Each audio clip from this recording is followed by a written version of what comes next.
Ada Twist, Scientist. Written by Andrea Beaty and illustrated by David Roberts.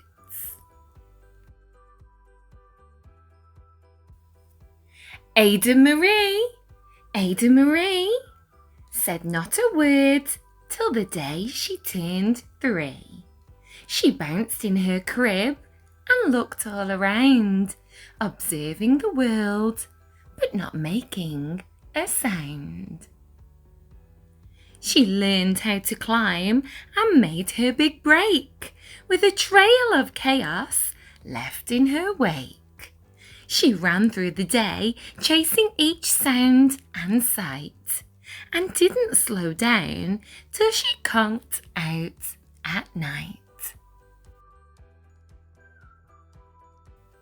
Her parents were frazzled, but tried not to freak, as Ada grew bigger and still did not speak. Clearly, young Ada, with lots in her head, would have something to say when it ought to be said. That's just what happened when Ada turned 3. She tore through the house on a fact-finding spree and climbed up the clock just as high as she could. Her parents yelled, "Stop!" as all good parents would. Ada's chin quivered, but she did not cry. She took a deep breath and she simply asked, "Why? Why does it tick and why does it tock?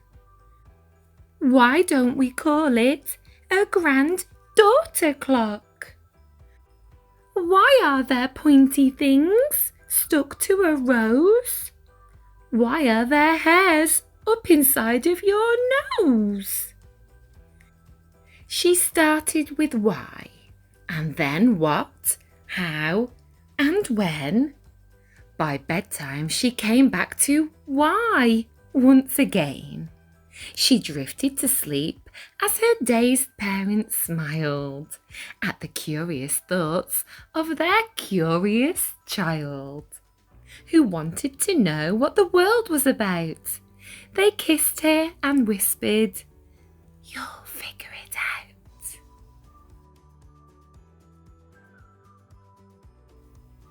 Her parents kept up with their high-flying kid, whose questions and chaos both grew as she did. What is it for? Will it be the same? What if? Why? Will it? When? When will it? What? What does it do? Why won't it? How can I find out? Why does it? How? How does it? Can I? Why? Even Miss Greer found her hands were quite full when young Ada's chaos wreaked havoc at school. But this much was clear about Miss Ada Twist. She had all the traits of a great scientist.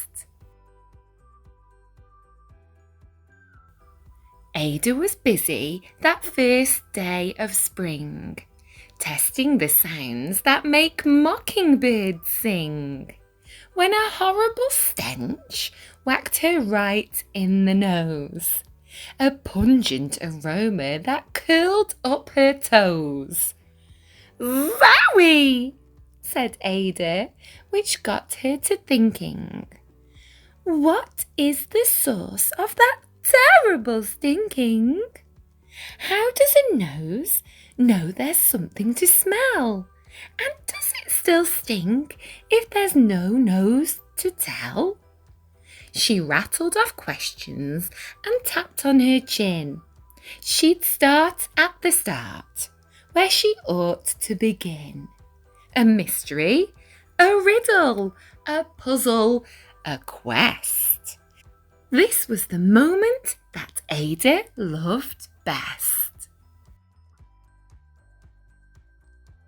Ada did research to learn all she could of smelling and smells, both the stinky and good.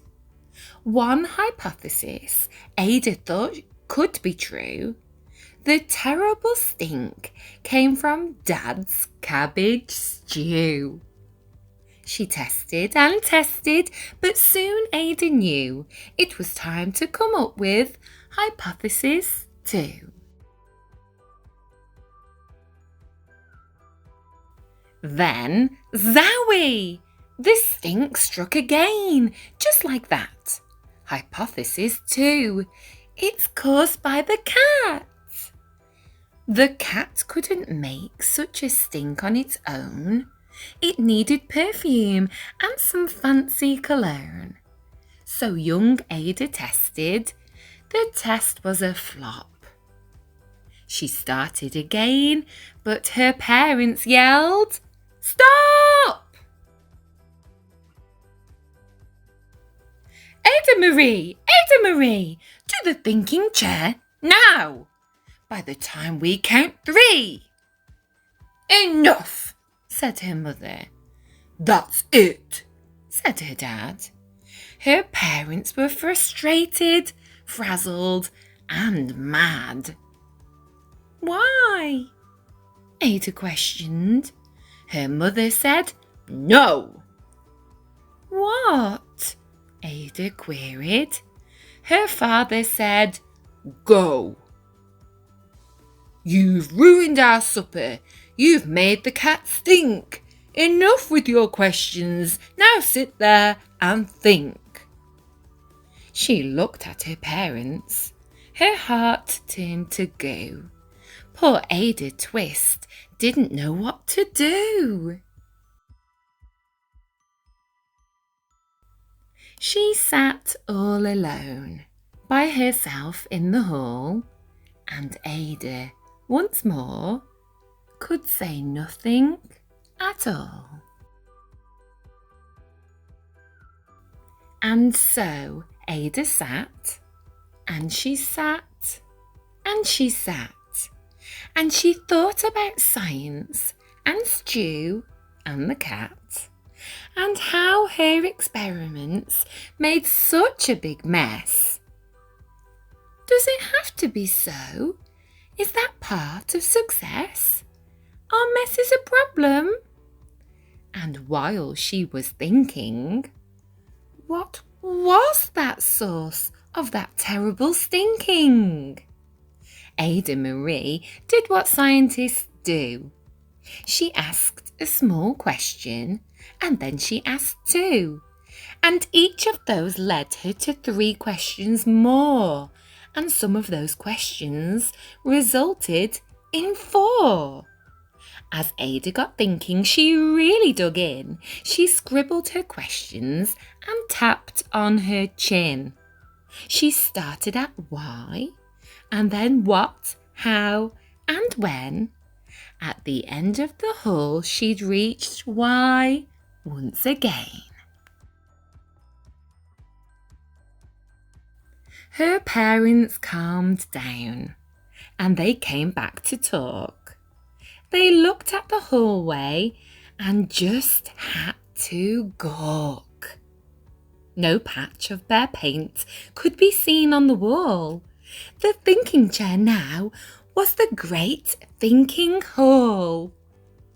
They watched their young daughter and sighed as they did. What would they do with this curious kid who wanted to know what the world was about? They smiled and whispered, "We'll figure it out."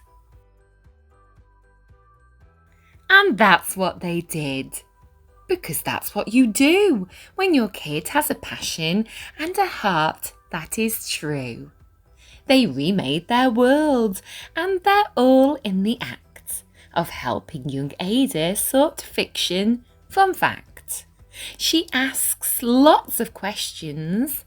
How could she resist? It's all in the heart of a young scientist. And as for that smell, what can Ada Twist do?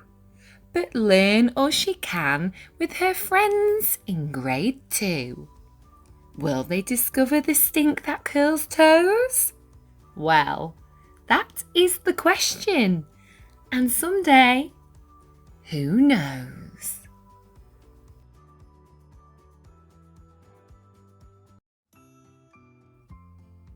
If you enjoyed this story, please give it a thumbs up to let me know.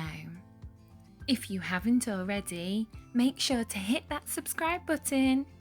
It really helps my channel to reach new people, and you will also keep updated with all my new videos. Thanks. Take care. Bye for now.